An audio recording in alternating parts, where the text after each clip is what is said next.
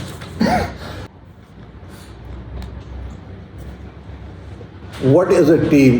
In very simple words, a team is people working effectively together to achieve an agreed upon goal. اب جو میں نے گفتگو آپ لوگوں سے شروع میں کی نا, آپ لوگوں کے dream, I have noted it down here. They are all separate dreams of an individual, but yet they are connected to each other. How are they connected to each other? The reason they are connected together کہ آپ اس وقت جہاں ہیں, آپ کا جو common binding force ہے وہ نیشنل اسکلز یونیورسٹی ہے.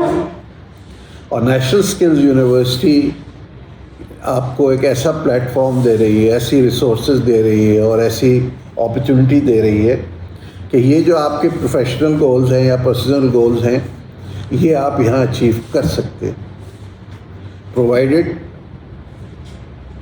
آل of us work together as a team. تو ایک تو یہ اس کا ایلیمنٹ تھا. تو ٹیم کے بہت سے اگزامپل ہیں, ایتھلیٹک ٹیم ہے, بزنس ٹیم ہے, اکیڈمکس کی اپنی ٹیم ہوتی ہے. اور آپ لوگ میرا خیال ہے ٹیم کانسیپٹ سے واقف بھی ہیں. مجھے یہ بتائیں کہ آپ لوگوں کو کسی کو تجربہ ہے کہ یہ ٹیمز بنتی کیسے ہیں؟ ہمارے یہاں تو کرکٹ ٹیم سلیکٹ ہو جاتی ہے نا, لیکن ٹیم بننے کا ایک طریقہ کار ہے, آپ کوئی واقف ہے اس سے؟ پروسیس ہے. سب سے پہلے کامن گولز ہوتے ہیں, ان گول کو ذہن میں رکھتے ہوئے ممبرس کو سلیکشن کی جاتی ہے. جی وہ بھی ہوتے ہیں. اور کوئی idea how does the teams get formed? Need زیادہ اہم ہوتی ہے, ایک خاص مقصد ہے, نیڈ ہے, اس کے بغیر کام چل نہیں سکتا. اس لیے چند ایک لوگ اکٹھے ہو جاتے ہیں نیڈ کو فلفل کرنے کے لیے, ایک ٹیم بنتی ہے. اور کسی کا idea how are teams formed, how to teams develop? پہلے تو آپ کا گول ہونا چاہیے جس کے اراؤنڈ وہ ٹیم بنے گی. دین دے ایکسپرٹیز ہیں, they come together to achieve that goal. تو بیسیکلی پہلے گول ڈیفائن کرنا, اس کے لیے جو concerned people, and they come together with their qualities to make up. Any other?